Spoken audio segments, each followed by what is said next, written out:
नमस्कार दोस्तों, आप सभी का बहुत बहुत स्वागत है मेरे YouTube चैनल डू योगा धर्म में। आज हम जानेंगे कुंभक के विषय में। कुंभक, जिसको योग की भाषा में सांस को रोकना कहा जाता है। दो प्रकार के कुंभक होते हैं। पहला होता है आंतरिक कुंभक, अर्थात जब आप श्वास को अंदर लेते हैं, उसके बाद जब सांस को रोका जाता है तो ये आंतरिक कुंभक कहलाता है।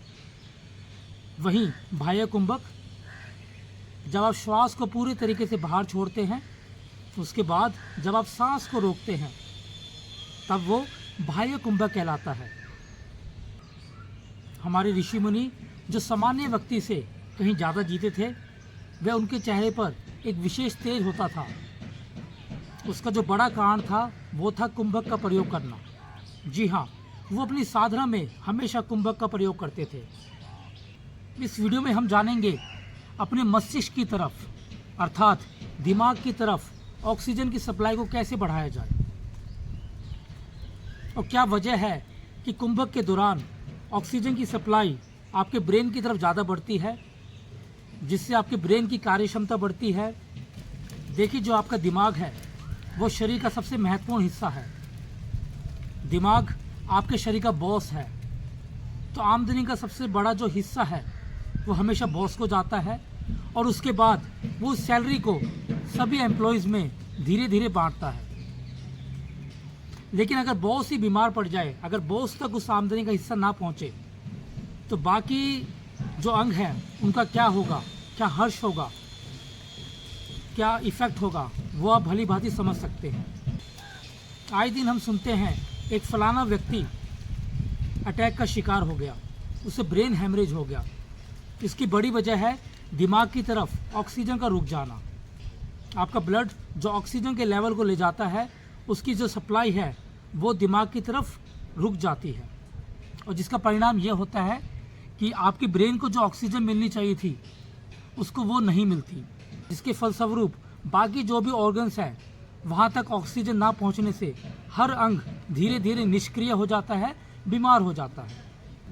कुंभक के दौरान जब आप अपनी सांसों को रोकते हो, तो आप एक तरीके से अपनी जो ऑक्सीजन की सप्लाई है वो ब्रेन की तरफ जाने से रोकते हो। उस दौरान आपके दिमाग में कार्बन डाइऑक्साइड की मात्रा तेजी से बढ़ने लगती है, और जैसे जैसे कार्बन डाइऑक्साइड की मात्रा बढ़ती है, आपका ब्रेन ऑक्सीजन को लेने की ज़्यादा से ज़्यादा डिमांड करता है, और उस ऑक्सीजन के अभाव में जब आप पुनः सांसों को लेते हो तो आपका ब्रेन ज़्यादा से ज़्यादा ऑक्सीजन खींचता है।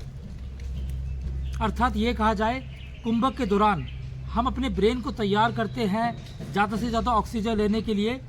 एक तरीके से हम अपने ब्रेन को धोखा देते हैं ताकि वो ज़्यादा से ज़्यादा ऑक्सीजन की खपत करे, और जब आप दोबारा अपने सांस को लेते हैं तो उस दौरान आपका ब्रेन ज़्यादा से ज़्यादा ऑक्सीजन खींचता है, जिससे आपकी जो ब्रेन की नर्व्स हैं वो शांत होती है, ब्रेन की कार्य क्षमता बढ़ जाती है, उसकी गुणवत्ता में सुधार हो जाता है।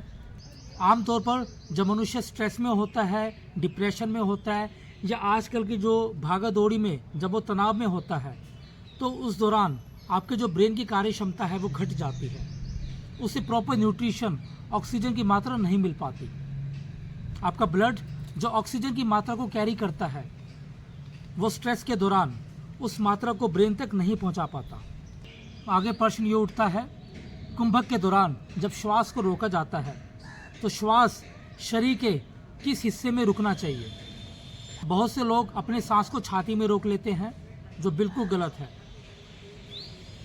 देखिए, जो आपका श्वास है वो आपके नाभि चक्र से आना चाहिए, अर्थात नाभि चक्र में आपकी 72,000 नाड़ियाँ हैं, जिसको हम मणिपुर चक्र भी कहते हैं, और ये 72,000 नाड़ियाँ आपके पूरे शरीर में फैली हुई हैं। हो सकता है इसकी संख्या 72,000 से भी ज़्यादा हो। जो मणिपुर चक्र है, आपका नाभि क्षेत्र, ये आपकी ऊर्जा का केंद्र है। यहाँ से जो सारी नाड़ियाँ हैं वो आपके शरीर में प्राण के प्रवाह को पहुँचा रही हैं। नाड़ियाँ, अर्थात नाड़ियाँ एक ऐसा माध्यम है जिसके द्वारा जो प्राण है वो पूरे शरीर में पहुँचता है। इसलिए अगर हम श्वास को पेट से नहीं लेते तो हमारी नाड़ियाँ सही ढंग से कार्य नहीं करती। प्राण प्रवाह सही ढंग से पहुंचता नहीं है। इसलिए जब भी आप कुंभक लगाएंगे तो श्वास को हमेशा अपने पेट में रोके। एक अभ्यास देखते हैं। यहाँ पर मैं आंतरिक कुंभक का प्रयोग कर रहा हूँ, अर्थात मैं श्वास को भीतर लेकर श्वास को अपने पेट में रोकने वाला हूँ। ध्यान रखें, जब आप श्वास को भीतर लेंगे तो आपका पेट ऊपर की ओर फूलना चाहिए, एक गुब्बारे की तरह बड़ा होना चाहिए। एक प्रयोग देखते हैं आंतरिक कुंभक का। दोनों हाथों में ज्ञान मुद्रा। धीरे धीरे आप सांस को भरें और पेट को फुलाएं।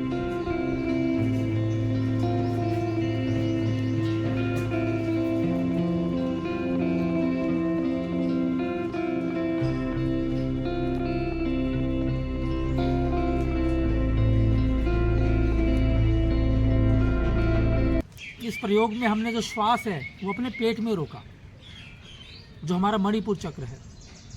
और जब इस सांस को पेट में रोका जाता है, यहाँ कुंभक लगाया जाता है, वापस जब बाद में श्वास को लिया जाता है तो आप पाएंगे जो नाड़ियों का प्रवाह है, नाड़ियाँ बेहतर ढंग से कार्य करती है। और ये नाड़ियाँ अपने साथ जो प्राणों का प्रवाह है वो ज़्यादा से ज़्यादा आपके दिमाग तक ले जाती है। सीधे शब्दों में कुंभक का प्रयोग आपके दिमाग में ऑक्सीजन की मात्रा बढ़ाने के लिए किया जाता है, ताकि आपका ब्रेन लंबे समय तक स्वस्थ रहे, जवान रहे। कुंभक का प्रयोग किनको नहीं करना चाहिए, इस बात की सावधानी जरूर रखी जाए। जिन लोगों को हाई ब्लड प्रेशर है, जिनकी हार्ट बीट बहुत ज़्यादा फास्ट है, हाई कोलेस्ट्रॉल है, वो कुंभक का प्रयोग बिल्कुल ना करें। प्राणायाम के अंतर्गत कुंभक का प्रयोग बेखूबी किया जा सकता है। नाड़ी शोधन प्राणायाम, भ्रामरी प्राणायाम, ओमकार प्राणायाम में आप कुंभक का प्रयोग कर सकते हैं। ये आपकी अपनी इच्छा है, आप आंतरिक कुंभक का प्रयोग करें या बाह्य कुंभक का। ध्यान रखें, श्वास को अपनी क्षमता अनुसार ही रोकें। कुंभक का प्रयोग कितनी देर किया जाए, ये प्रश्न भी महत्वपूर्ण है। जो साधक शुरुआती तल पर है वो कुंभक को कम से कम 15 सेकंड से लेकर 30 सेकंड तक जरूर ले जाएं। जो साधक निरंतर प्राणायाम व योग का अभ्यास कर रहे हैं वो कुंभक को लगभग 1 मिनट से 2 मिनट तक ज़रूर लगा सकते हैं। कुंभक के दौरान आपको बहुत से फ़ायदे मिलते हैं। जैसे ही आप सांसों को रोकते हैं, आपके जो विचारों का प्रवाह है वो धीरे धीरे कम होने लगता है, रुक जाता है। उस दौरान आपको जो माइंड है, आपका दिमाग है, विचारों से मुक्त हो जाता है। दूसरा, आपके दिमाग में ब्रेन व ब्लड की सप्लाई बढ़ जाती है। ब्रेन को पर्याप्त मात्रा में ऑक्सीजन मिलने से आपकी जो बाकी अंग हैं वो भी स्वस्थ बने रहते हैं।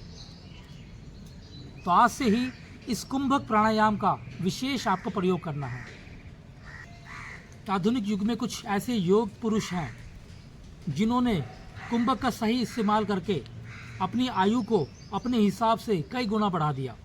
प्राचीन समय में हम सुनते थे कि एक विशेष योगी लगभग 150 वर्ष तक जिंदा है और उसके चेहरे पर वो तेज वैसे का वैसा ही बना हुआ है। इसका बड़ा कारण था उनके द्वारा कुंभक का वास्तविक प्रयोग। जो लोग डिप्रेशन का शिकार हैं उसको तो कुंभक विशेष तौर पे करना चाहिए, क्योंकि डिप्रेशन आपकी मानसिक अवसाद का रोग है, ये आपके दिमाग से ही पैदा होता है। फिर भी आपके भीतर कोई प्रश्न है, आप बेहिचक मुझसे पूछ सकते हैं। ओम शांति।